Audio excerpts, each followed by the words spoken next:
one of the principles of being an actor is that you have to first know yourself. Because if you don't know who you are, then how can you know how to shift in order to take on a different character? So many problems that are solved once people figure out who they are and we kind of use that as the basis for moving forward. We have this expectation that what makes me joyful at work is going to make other people joyful at work. And anytime we start to assume, we all know what happens. That's really the challenge that we have on our teams, especially, is recognizing that as individuals, we all have different things that provide us joy.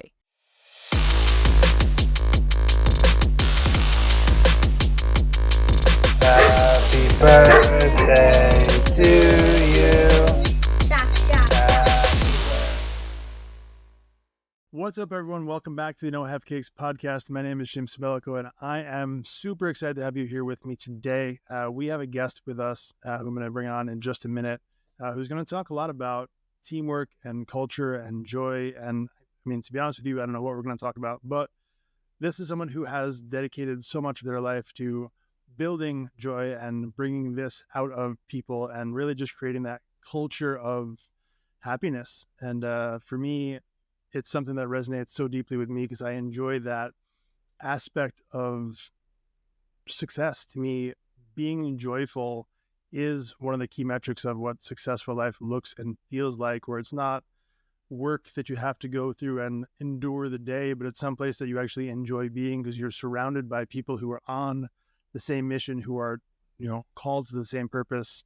And it's family and friends, right? You develop this culture where it's not just the place you go, but it's a majority of your life and it becomes a small portion of your identity. And to me, I believe that having that culture of joy is such an important part of that. So that's why I thought today's guest would be a great fit for our show. And without further ado, I want to introduce Miss Katie McLaughlin. You're welcome to the show. Hi, everyone. Thanks for having me, Jim. I'm excited to see where the conversation takes us today. Me too. So I got to ask, how did you get into this line of work? What was the impetus for starting something like this? Sure. So just a tiny bit of background. So I have a theater degree, trained theater artist in all elements of that, but didn't go to New York or move to Broadway, and fell into the world of corporate, and but always with people in mind. I started in nonprofits and education, and then really went into startups and tech, and gravitated towards the promise of a happy culture, right? And banding together. And I was always training and coaching and leading people and helping to make the workplace a better place where I was. But I wasn't always in an environment where that was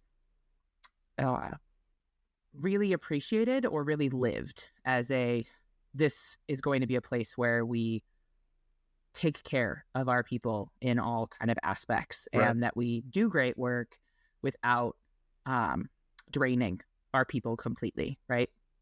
And so having seen a lot of that and, had a lot of really tough times myself in a number of these companies, that really became the kernel of what I wanted to try to solve for in my business.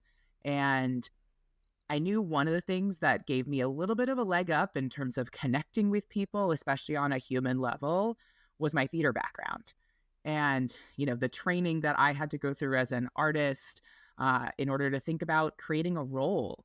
Those are all valuable tools and frameworks and ways of thinking about people that we all could use. And just, an opportunity to play.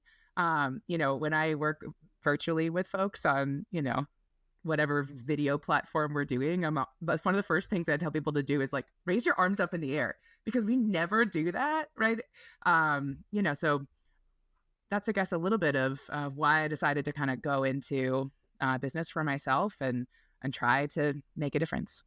Well, I love that. And I'm very intrigued by the application of the theater background to it, because I never really thought about how that might play into this. So when you say you're working with someone to kind of develop that role or figure out how to play this part, so to speak, what are some of the skills, if you will, that translate from theater to regular corporate life? So one of the principles of being an actor is that you have to first know yourself.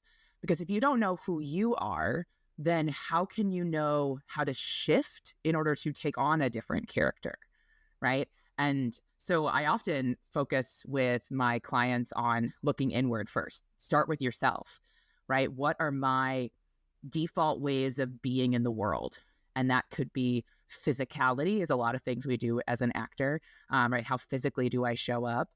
Which is really important in video land, right? Remote work, where like our physicality can communicate a lot more, and we have to kind of put on more energy and effort in order to do that.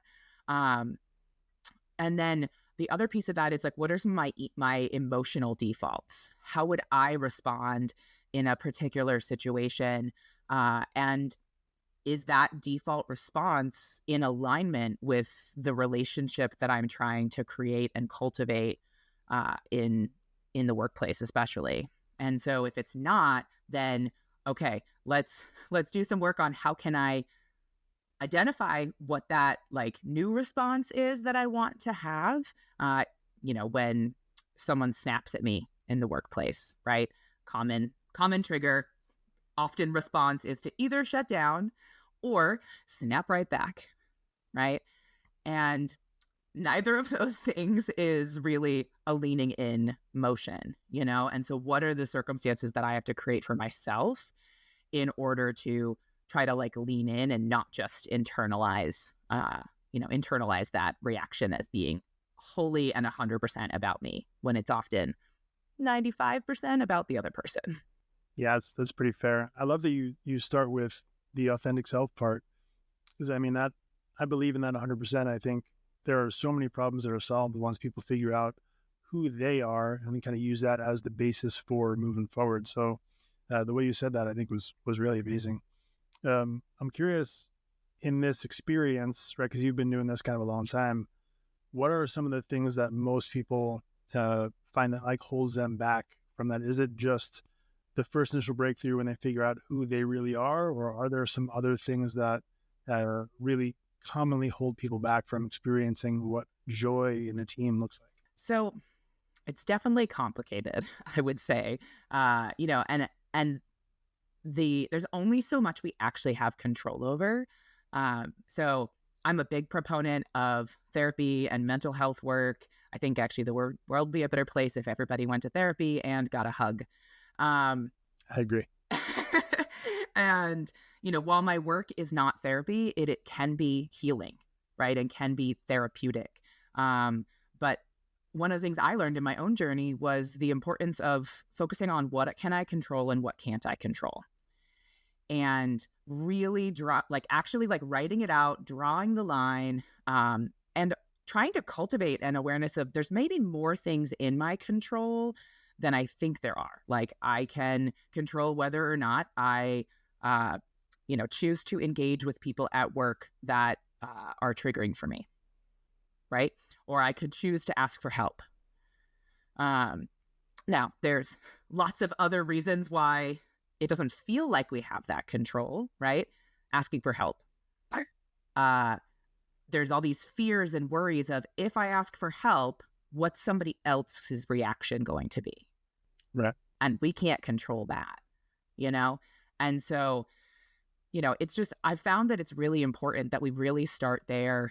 And when we start to realize that all we can do is focus on ourselves and control ourselves, then we start to realize, well, okay, that's the same thing for them, right? And that, maybe I don't have to take on or be responsible for their reactions or, or also for their work, right? But I can see them as a human because I'm also seeing myself as a human, that I'm not perfect. None of us are perfect. I would say, especially in the workplace. Right. And, that I really feel like is like the starting place for some joy. And, I personally had to learn kind of to not take myself so seriously sometimes in the workplace. Right. And, and also recognize that like some of the energy in startups and technology is so frenzied and so urgent.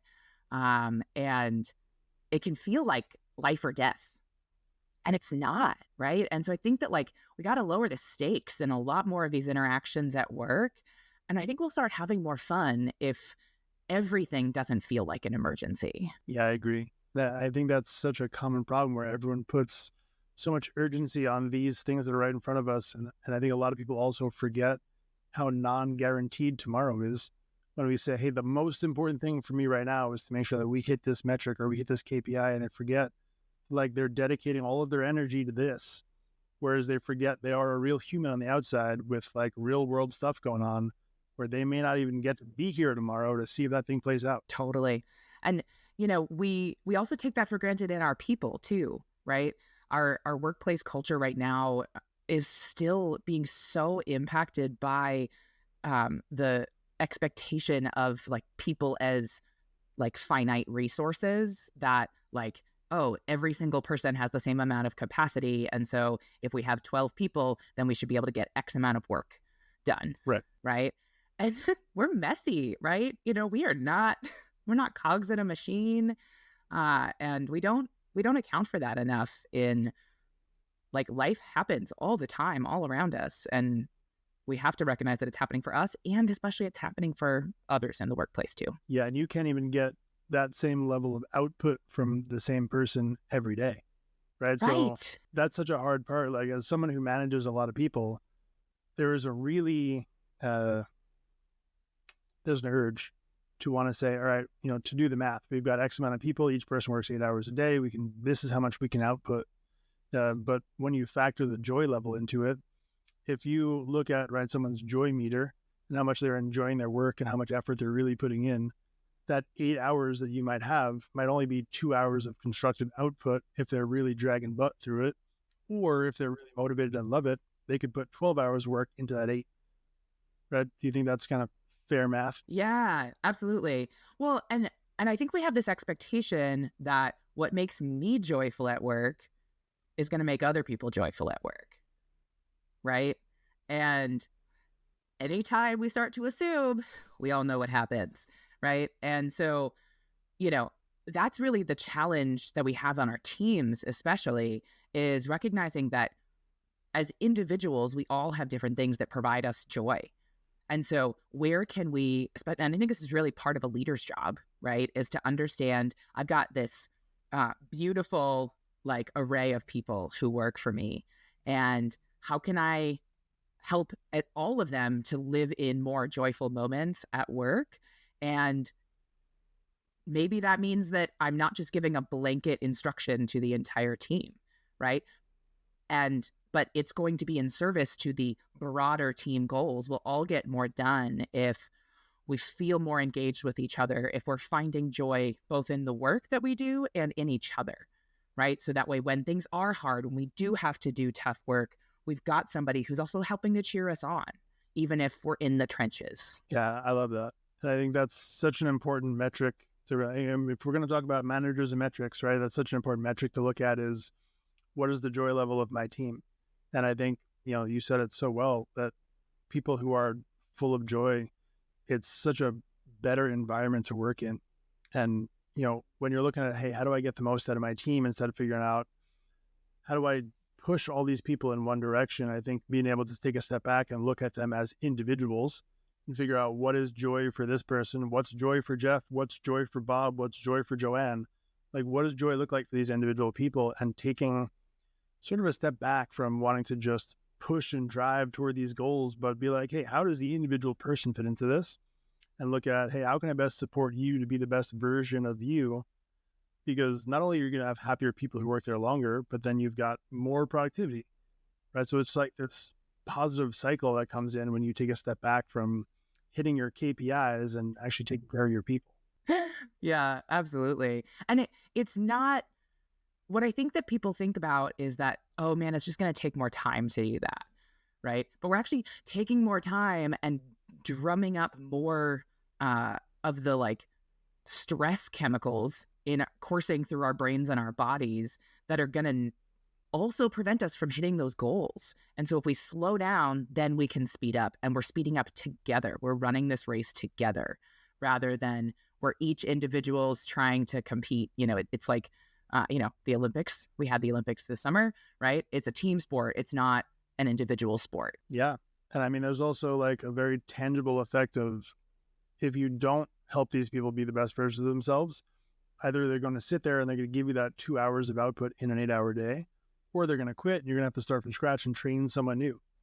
So like, yes, I agree. It does take a lot more time to help build someone up the quote unquote right way, where, you're giving them the best opportunity and taking care of the individual. And a lot of people they want that Amazon Prime version of business where they push some buttons and get the money in tomorrow. But like when you slow down and do it properly, the longer term effect is a stable, well-functioning business. Yeah. Well, and I think like the thing that we have to recognize, so I was talking about kind of things that you can control and can't control. The piece that we all get bogged down in, especially as leaders, is that piece we can't control, which is whether or not people are going to share with us, right? And help us understand who they are. But we also can't necessarily control the messages we're getting down from other leaders above us, right? And so it's going to take more work in order to be the leader you want to be initially, until you get more repetitions in. We don't actually do enough like practice or rehearsing in the workplace. I know everybody, whenever they came into one of my trainings when I was an internal corporate trainer and I talked about doing role plays, everybody rolled their eyes and there were groans. And usually that's because they didn't feel helpful. They didn't feel safe. They were no fun, right? But it allows you the chance to like play and mess up. So that way, when you get out there in the real world with a real human being, you're not doing it for the first time. So, but recognize that you have to get the reps in as a leader. Yes, 100%. It makes me think about how important getting critical feedback is in that equation. Right? Because in those role plays, you're able to figure out like, hey, what went right? What went wrong? How do I improve? I think there's a certain stigma that gets attached to getting feedback where like, for most people, you get called into the boss's office and you get that, hey, here's what went wrong. Here's where you failed. Go be better. Rather than, hey, here's a teachable moment. We can figure out where can we grow from. And I think just that little shift makes such a difference in everyone's productivity, everyone's joy meters. Absolutely. 100%. And, the biggest thing I think as leaders we can do is be curious. Ask more questions rather than stating things. Yeah, I love that. I mean, one of the other things I've heard recently, and I love your feedback on this, is how important it is for a leader to be able to acknowledge their flaws, because most people on the team see them anyway. So when you don't acknowledge them, all you're doing is making the divide even worse. Yes, 1,000,000%. And, it can be very challenging to be put in this position of power over someone else. And no matter who you are as a leader, that power dynamic is present because those people, you're responsible for them. They see you as their source of whether or not I'm going to continue out of a job, what opportunities I might have, my paycheck, etc. And as a leader, you're a human. And so by default, you don't feel good enough, unfortunately, because our world is constantly barraging us with messages that we need to keep growing and keep changing and grind and blah, and all implying we're not good enough right now, right? And so at the end of the day, none of us are perfect. And if we want to enter into genuine, accountable, authentic relationships with others at work, we have to be willing to admit our faults, be willing to admit the things we're working on. One of my favorite things to say, both in friendships, personal relationships, and at work, is that I have not practiced this. I'm kind of speaking off the cuff, right? And then I don't actually know. Is this PG? Am I allowed to swear? Okay, cool. Because I usually say I might fuck this up. But I'm just I want to provide you with that context. So maybe the person on the other side, like knows like to see me as a little bit more of a human, right? And like I think we need to do that more, right? Admit our humanity. I agree to that. Now, let me ask you an important follow-up question to that, because I think it's a very big issue when you get friend zoned as a leader, right? When you are too much of their pal and not enough of their boss.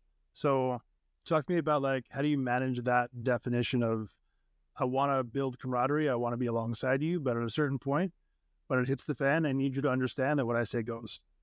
I don't know if I would agree with the phrase "what I say goes." That said, all the rest of the framing you just described, like we have to set expectations, right? Because at the end of the day, I, as your leader, am accountable for the work that you do. And I may have to ask you to do things that you don't want to do. And right. And I wish that I didn't have to do that. Right. But I do need that. And so, like, are you willing to get on board? Right. I think where the phrase, the trouble comes into play with the, like, what I say goes, that I think by itself is creating a divide or creating a wall that really removes someone's agency or their ability or freedom maybe to ask questions, to provide a healthy challenge to that, like, or even to provide ideas, right? And so we don't always have to do someone's ideas, but we should be cultivating an environment where we're willing to listen to them. Yeah, I think the fine line there is when you get to that point. So for me, what I would say to clarify that is when what I say goes is like, that's when you've hit the emergency where everyone's like looking to, hey, what do we do in this scenario?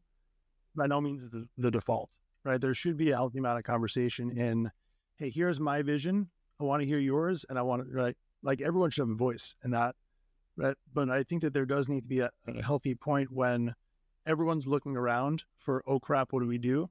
There is that one person where they know, all right, cool, we're in the emergency zone. Someone's got to be the one to stand up and say, all right, cool, here's the action plan. Let's get this done. Once we get out of the fire, we can have the little after action review and figure out, hey, how do we do this better? Everyone's feedback. But I think it's so long as it's not the everyday operation, but it's when the oh crap moment hits, someone, is willing to call the shots and say, all right, cool, here, we're in an emergency. Everyone's got to, assign their roles. And then after that, we can kind of debrief. Right. Yeah. But I think if we haven't had that, like, that's a very important conversation that you just like described, right? That's a coming together, a leaning into those relationships and defining those roles. And that is the step that we miss sometimes, is creating that definition and also stating that, like, these are the start and end of this, like, phase of what we need to get done. And so, like, let's kind of grin and bear it so we can all get this thing done. Are we willing to, kind of pull some different things in for the team, right? And set aside some other things. That's a really important conversation. And the other kind of piece I'll add to that is that people are still going to have reactions when they're being asked to do different things, despite that agreement to, let's hop on board this train. And so as a leader, we still have to be available to help them deal with that, right? As opposed to thinking that, okay, now that we've had that conversation, cool, now I can go and, tippy tap on my computer and do all the things that like fill all these other gaps.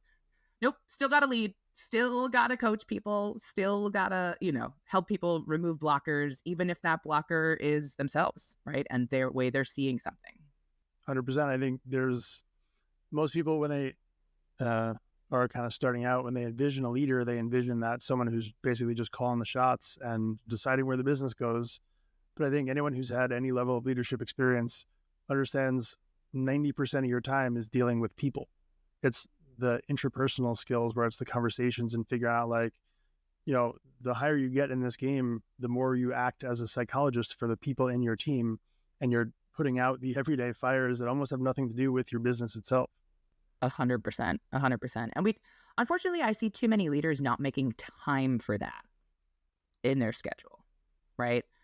We need those open times when we can just be available to our team.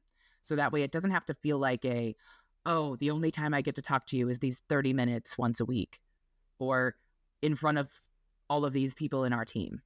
Yeah, and I believe that builds a certain level of camaraderie too, where when you're in that emergency scenario where, if you have to make that call where you say, hey, everyone's got to do X, Y, and Z, even though it's uncomfortable, they understand, all right, cool. Even if I hate this decision right now, I understand you've got my best interest at heart because of all the time we've spent together.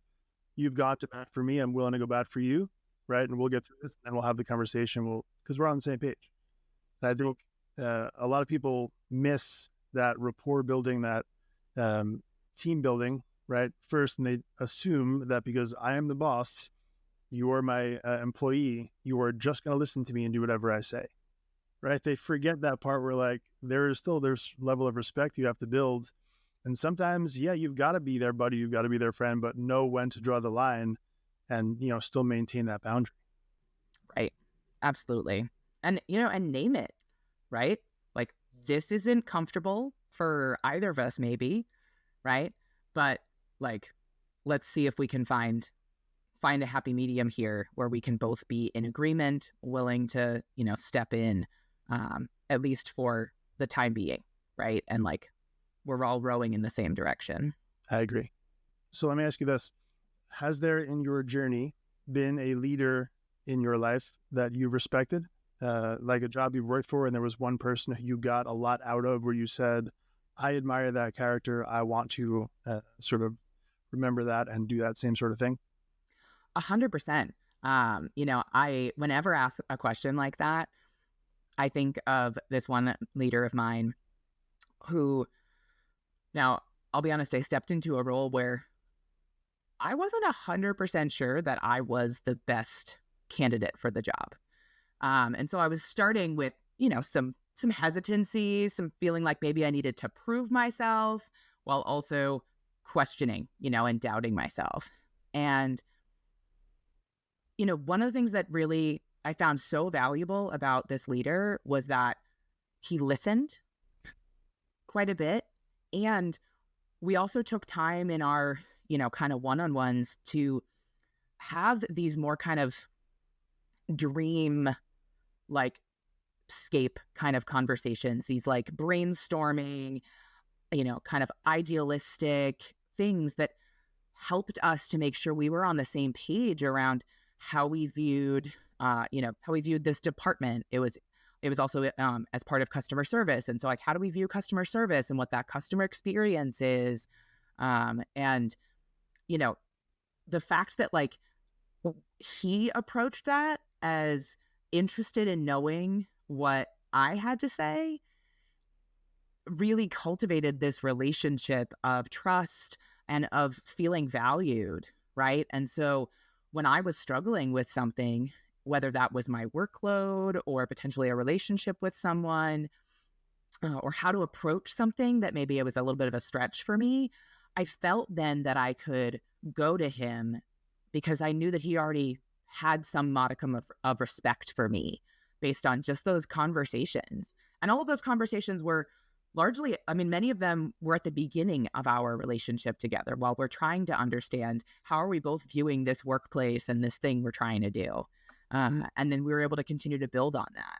Yeah, that's awesome. That's, I think, like we said a couple times at this point, it's so hard to put enough emphasis on how important that relationship building is in part of this. And I think relationship building in and of itself, like if you had to boil down how to create joy in a workplace and how to build a team, is focusing on relationships, at least in my opinion. Do you feel the same way? Yeah, absolutely. It's those relationships that make or break us staying at a company. Most of the data out there supports that people don't leave jobs because of money. We leave jobs because we're not appreciated. We leave jobs because there's people we can't stand to work with. We leave jobs because our leader doesn't respect us. It's about the relationships. Yeah, that's so good. So let me ask you another question then. If we shift from the professional world to the personal world, do you think that there's a lot of overlap in how that communication and respect plays into the people you surround yourself with in your personal relationships? Oh, 100%. I feel like I'm always like learning to apply in deeper ways the things that I teach to my clients especially in my marriage, where we've gotten in the same boat together, right? And we're trying to row in the same direction, but we're not always doing that, right? And, the phrasing I described earlier of like, I'm going to mess this up. We use that in our relationship because we know that like the stakes are high. We've signed on, right, to to be together and whatnot. And so that's just as important in our personal relationships. I think there's no wasted effort really.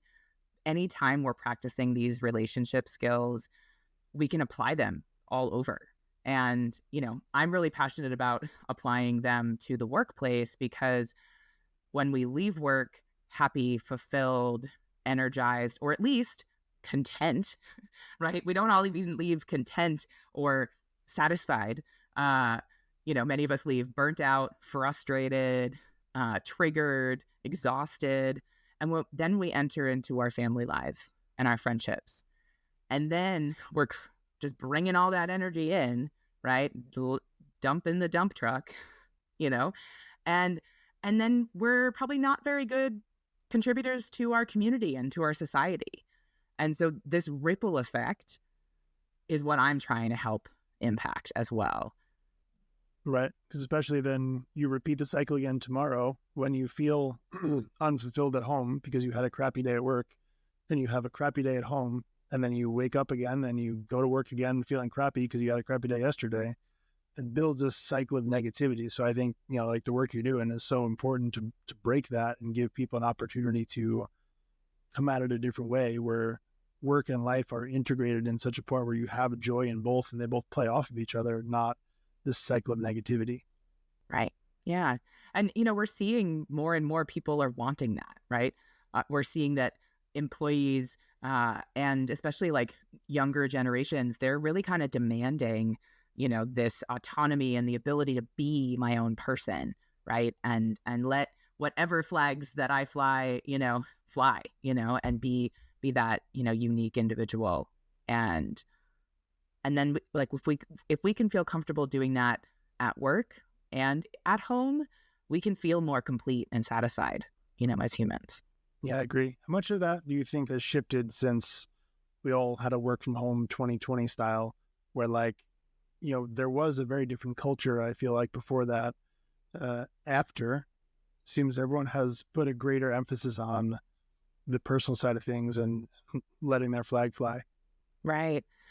I think that because we were forced to see people have all of their circumstances in their life, in their homes, not within their control, right? Like children, pets, office spaces, right? And we gave each other a lot more forgiveness when it came to like whatever we were presenting on screen, right? And, I think there are some workplaces and some teams who have really allowed that to continue, that forgiveness, that like a little bit of more acceptance of kind of coming to work or coming to this call or what have you as you are.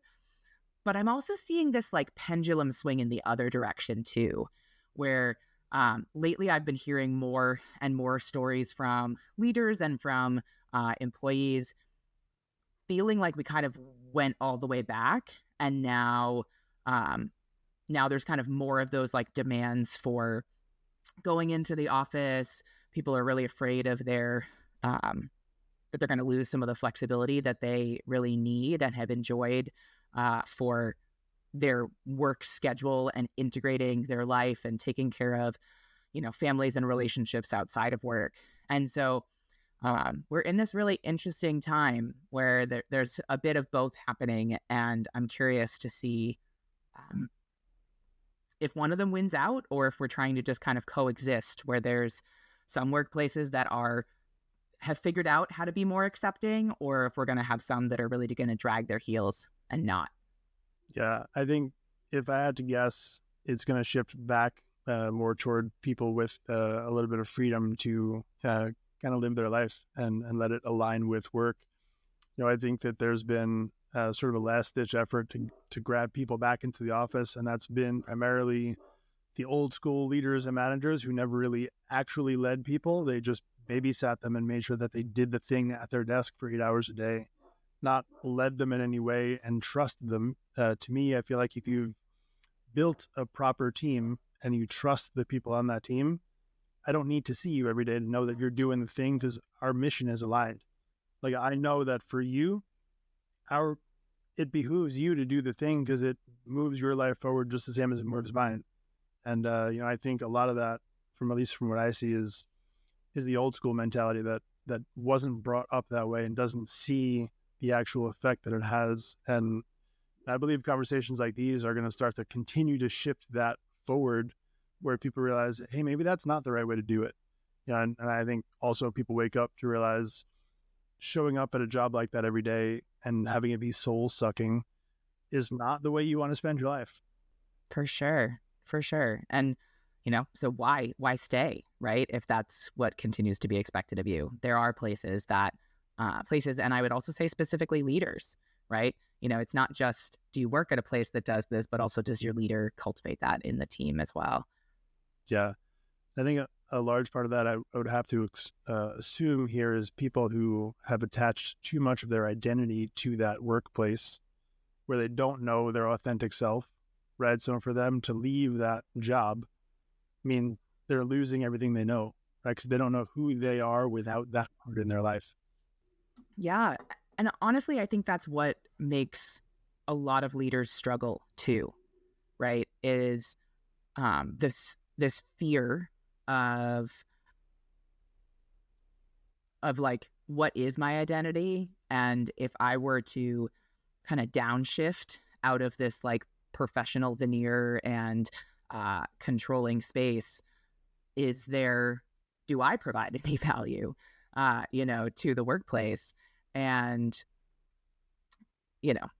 again, leaders are people too, right? We're all trying to figure out how to find our place in the workplace and with each other. And I know I've spent a lot of my life over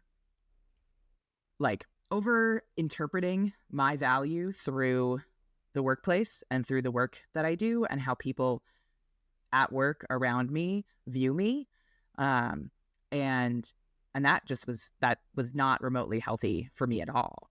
But again, our society continues to fuel that, that's okay, like an acceptance of that, right? When, we are humans and have so much more to give and have so many more interests besides just the work that we do every day. And our work doesn't have to be our purpose, or have to be this thing that drives us. Mine is, but it doesn't have to be, for everybody. Yeah. And I think there's a lot of beauty if your purpose can become your work, I think, rather than your work being your purpose, right? Where who you are, what drives you, what your gifting is, and you find a way to utilize that to pay your bills rather than just letting your 9-to-5 be your entire identity. I think there's a lot of beauty in that. Totally. Yeah. I love when I meet people out in the world, or especially even if I go to networking events, I love to not ask people what they do. I love to maybe say what's your story, or what are you excited about, today, or, something like that, just because to try to help continue to challenge that for myself and others around me, that our identity is not what is my job title and where do I work? Yeah, 100%. So let me ask you another question of definition. How do you define success? Ooh, I feel like that's one I'm kind of always trying to work on and unpack. you know, like as a human, you know, there are so many different elements of life that we could be marking off as like, oh, I'm a success, right? And yeah, that one's really a stumper for me, where, you know, I think I'm in this place where I'm trying to not just see success, but feel the success of using my gifts out in the world and contributing. And there's a difference between like me naming that and me like seeing that as like enough kind of for satisfaction, right? Yeah. So what about the application of your gift every day? So like if you wake up today and you're able to apply your gift and share it with the world, you had a successful day? I think so. Yeah. And I think the other piece is also like, was I true to myself today? Right. You know, and did I choose myself in many moments where, you know, we might be pulled in all these different directions that are not necessarily good for us, right? Like, or did I let myself get pulled into the swirl of somebody else, right? You know, or did I choose to be the person that I want to be, right? And make sure that my needs are taken care of while helping others. Yeah.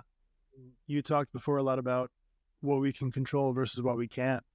I think a lot of people, they hang their definition of success, whether they are successful or not, on other people, right? On other people's definitions of, hey, did you achieve this thing versus, hey, how do you feel at the end of the day?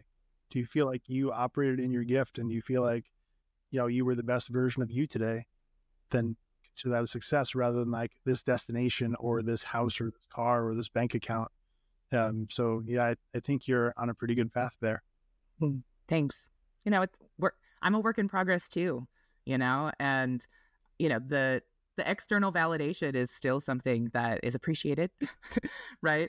And, you know I oscillate back and forth between times in my life when, you know, when I'm gravitating too much towards that and not spending enough time on, you know, do I feel like I'm a success regardless of what other people are saying? Yeah, no, I mean, I think it's a great point, especially even just how much of a work in progress we all are. And I think there's this inclination that a lot of people have that the gurus have it figured out. But, and I'll speak personally, well, I don't want to call myself a guru by any means, but I don't have it figured out. Like, I am very much a work in progress. I'm better than I was yesterday, but I know, check back with me next month, I'll be a different story. And I think, you know, like what you said, there is that constant evolution of trying to figure yourself out, be the best version of you is really what this is all about. And, you know, I think having these conversations where people can understand we are human, we have, you know, the same struggles as everyone else does, but we are continuing to push that definition and show up as examples of what's possible when you put yourself first, when you find out who you really are, you understand yourself authentically. I want to give you a lot of credit for all the work that you have done and continue to do, because it's freaking important. You're welcome. So my last question for you, if I could, bit of a curveball from our other questions, but what is your favorite? I'm sorry, there weren't any curveballs yet. Oh, sorry. What is your favorite flavor of cake? Oh, that one's tough for me because I am both gluten-free and don't eat sugar. So, but when I could eat those things, it was carrot cake. Well, interesting. Any reason why? I really loved the textures, you know, with nuts inside and like the carrots and especially cream cheese frosting. Nice. Carrot cake is probably one of, if not the most common answer. Really? And that's a surprise. I have carrot cake once a year, maybe, and I always love it, but I, for some reason, never have it other. Chocolate peanut butter is my go-to typically. With peanut butter frosting, chocolate cake. Yep. Yeah, it's hard to beat for me. Yeah, chocolate is delicious. But, I love that question because I feel like the answers are always somewhat different. And I do occasionally run into someone who, unfortunately, is not a big dessert eater for various reasons. So I always call that a curveball. I can still appreciate them. I there was definitely a time, and I still feel this way, that like when you go to a wedding and the cake is bad, like that's a faux pas, right? Like I can't eat it, but like, come on. Yeah, we got to have cake, right? Yeah. Well, anyway, I appreciate all the conversation that we've had today, and just again want to celebrate you for being you and the contributions that you continue to make for spreading joy. I said when I was introducing you how much I appreciate joy and how much I believe joy is a metric of success. And to know that there's someone else out there who is continuing to spread the message and just show up as an example of what's possible for people to like actually be able to be full of joy and help other people be full of joy makes me full of joy. So thank you for doing what you do. Oh, great. Thank you so much. And it was such a pleasure to chat today. Thank you. Any way we can continue to support you? Sure. Yeah. If anybody's intrigued about the stuff that I'm doing, my website is McLaughlinMethod.com. And I've got a free quiz out there especially for leaders, to kind of get a pulse on where your team is at, some things to think about that maybe you haven't thought about. And it's a team health score quiz, and we'll put that in the show notes. But yeah, please feel free to reach out. I'm also on LinkedIn, and love to have a good conversation with people who are trying to do better in the workplace. Awesome. Well, I appreciate that. And again, appreciate you. So thank you again. Cool. Thank you.